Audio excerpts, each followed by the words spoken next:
Okay students, நம்ம இப்போ தாவர உலகம் பாடத்துலேருந்து என்எம்எஸ் தேர்வுக்கு என்ன மாதிரியான கொஸ்டின்ஸ்லாம் கேட்பாங்க அப்படிங்கிறதெல்லாம் பார்த்தோம். கொஸ்டின்ஸ் பேசிஸில் பார்த்தோம். இப்போ நம்ம பார்க்க போகிறது என்னென்னா, இந்த தாவர உலகம் பாடத்தை எப்படிலாம் நம்ம வாசித்து எப்படிலாம் சில கருத்துக்களை உள்வாங்கிக்கலாம் அப்படின்னு பார்க்க போகிறோம். இந்த பாடத்தை பொறுத்தவரையும் நமக்கு ஃபஸ்ட்டு என்ன கொடுத்துருக்காங்க பார்த்தீங்கன்னா, ஏறத்தாழ 8.7 மில்லியன் தாவர சிற்றினங்கள் இருக்குது அப்படின்னு சொல்லியிருக்காங்க. மொத்தமாக எத்தனை சிற்றினங்கள்? 8.7 மில்லியன் தாவர சிற்றினங்கள் இருக்குது அப்படின்னு சொல்லியிருக்காங்க. இதில் வந்து ஃபஸ்ட்டு நம்மளுக்கு பாசிகளை பற்றி சொல்லியிருக்காங்க. பாசிகள் அப்படிங்கிறது என்ன அப்படின்னா ஆல்கா. இந்த ஆல்கா அப்படிங்கிறது என்ன வார்த்தை? லத்தீன் வார்த்தை. அதை நமக்கு தெரிஞ்சுக்கணும். இன்னொன்று, இந்த ஆல்காக்கள் எப்படின்னு பார்த்தீங்கன்னா ஆரம்ப நிலை தற்சார்பு ஊட்ட தாவரங்கள். ஆரம்ப நிலை தற்சார்பு ஊட்ட தாவரங்கள் எதுன்னு கேட்டால் ஆல்கான்னு சொல்ல தெரியணும். அதோட எப்படி நம்ம அழைக்கணும் அப்படின்னா தாலோஃபைட்டா. இந்த ஆல்கா வந்து எந்த பிரிவை சார்ந்தது அப்படின்னு பார்த்தா தாலோஃபைட்டா பிரிவை சார்ந்தது. இந்த தாலோஃபைட் உடலில் தாலஸ் அப்படின்னு அழைக்கப்படுகிறது. இந்த தாலோஃபைட்டாவுக்கு வேர் தண்டு இலை அப்படிங்கிறது எதுவுமே இருக்காது. அதான் வேறுபாடற்றது. வேர் தண்டு இலைனா இதுக்கு இருக்காது. அதுக்கப்புறம் நீங்கள் முக்கியமாக தெரிஞ்சுக்க வேண்டியது இந்த இதில் லைக்கன்கள்னால் என்ன அப்படின்னு கேட்டால் பாசிகளும் பூஞ்சைகளும் ஒன்றுக்கொன்று இணைந்து நன்மை பெறும் வகையில் அமைந்துள்ளன. பாசிகளும் பூஞ்சைகளும் சேர்ந்து இருக்கிறதுக்கு பேர் தான் என்னது? லைக்கன்கள். இந்த பாசிகளை பற்றிய பாடப்பிரிவு என்ன அப்படின்னு பார்த்தா ஆல்காலஜி. அதான் சொல்கிறாங்க. பாசிகள் 3 வகைகளில் இனப்பெருக்கம் செய்கின்றன அப்படின்னு சொல்லியிருக்காங்க. துண்டாதல், பாலிலா இனப்பெருக்கம், பாலினப்பெருக்கம். இந்த ஒவ்வொன்றுக்கும் எடுத்துக்காட்டு நீங்கள் படிச்சுக்கணும். துண்டாதலுக்கு ஸ்பைரோகைரா, பாலிலா இனப்பெருக்கம் கிளாமிடோமோனஸ், பாலினப்பெருக்கத்துக்கு ஸ்பைரோகைரா. அடுத்து உங்கள் புக்கில் 202ஆம் பக்கத்தில் கொடுத்துருக்கக்கூடியது நிறமைகள் அடிப்படையில் பாசிகள் பிரிவுகள் நீங்கள் படிச்சுக்கணும்.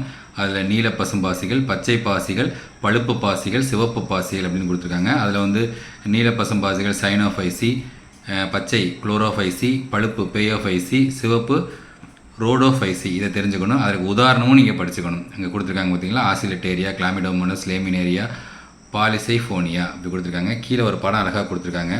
இந்த ஆசிலிட்டேரியா தான் என்னது? சைனோஃபைசி. இந்த லேமினேரியா என்னது? பேயோபைசி. Chlamydomonas Chlorophyceae. இந்த பாலிசைஃபோனியா அது ரோடோஃபைசி. ஸோ இதெல்லாம் நீங்கள் கண்டிப்பாக இதிலேருந்து கேள்விகள் கேட்கறதுக்கான வாய்ப்புகள் இருக்குது. அடுத்து பார்த்தீங்கன்னா பாசிகளோட பொருளாதார முக்கியத்துவத்திலேருந்து சொல்லியிருக்காங்க. பாசிகளை உணவாக உட்கொள்ளுவாங்க.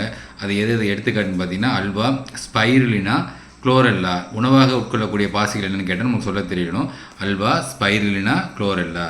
அதே மாதிரி சில பாசிகள் வீட்டு விலங்குகளுக்கு உணவாக பயன்படக்கூடியது எதுன்னு பார்த்தீங்கன்னா லேமினேரியா, அஸ்கோஃபில்லம். இதெல்லாம் வீட்டு விலங்குகளுக்கு உணவாக பயன்படக்கூடியது.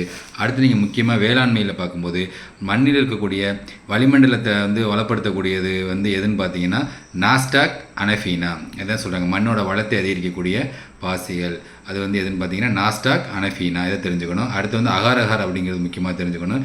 இது சிவப்பு பாசிகளிலிருந்து எடுக்கப்படுகிறது. நம்ம ஆல்ரெடி பார்த்துருக்கோம்ல, சிவப்பு பாசி ரோடோஃபைசி அதிலேருந்து எடுக்கிறாங்க. இது ஆய்வகங்களில் வளர்ப்பு ஊடகங்களில் பயன்படுகிறது அப்படின்னு நீங்கள் தெரிஞ்சுக்கணும். அடுத்து லேமினேரியா போன்ற பழுப்பு பாசியிலிருந்து அயோடின் பெறப்படுகிறது. நம்ம பார்த்தோம்னா பழுப்பு பாசிகள் அதுலேருந்து அயோடின். லேமினேரியானா அயோடின். பொறுத்துக்களை கூட கேட்க வாய்ப்பு இருக்குது. இந்த மாதிரி அதை எப்படி கேட்பாங்க? ஆய்வகங்களில் வளர்ப்பு ஊடகங்கள் அப்படின்னா அகார். அயோடின் அப்படின்னு கொடுத்துருந்தாங்கன்னா அது லேமினேரியா. அது மாதிரி அதே மாதிரி விண்வெளி பயணத்தில் எந்த பாசி பயன்படுகிறது அப்படின்னா குளோரெல்லா ஃபைரினாய்டோசா. குளோரெல்லா ஃபைரினாய்டோசா அப்படிங்கிறது விண்வெளி பயணத்தில் பயன்படுகிறது. ஸோ கார்பன் டை ஆக்சைடு அகற்றுவதற்கும் மனித கழிவு மட்க செய்வதற்கும் பயன்படுத்தக்கூடிய பாசிகள் இது. அடுத்து என்ன சொல்லியிருக்காங்க? புரத உற்பத்திக்கு எது பயன்படுது அப்படின்னு பார்த்தீங்கன்னா குளோரெல்லா, ஸ்பைருலினா. ஸோ இதெல்லாம் பொறுத்துகளை கேட்கலாம். ஒவ்வொன்றையும் கொடுத்து என்னென்ன இதில் கேட்கலாம். இப்போ குளோரெல்லா அப்படின்னு கொடுத்து புரதம்னு கொடுத்துருந்தாங்கன்னா நம்ம அதை கரெக்டாக தேர்ந்தெடுக்க தெரியணும்.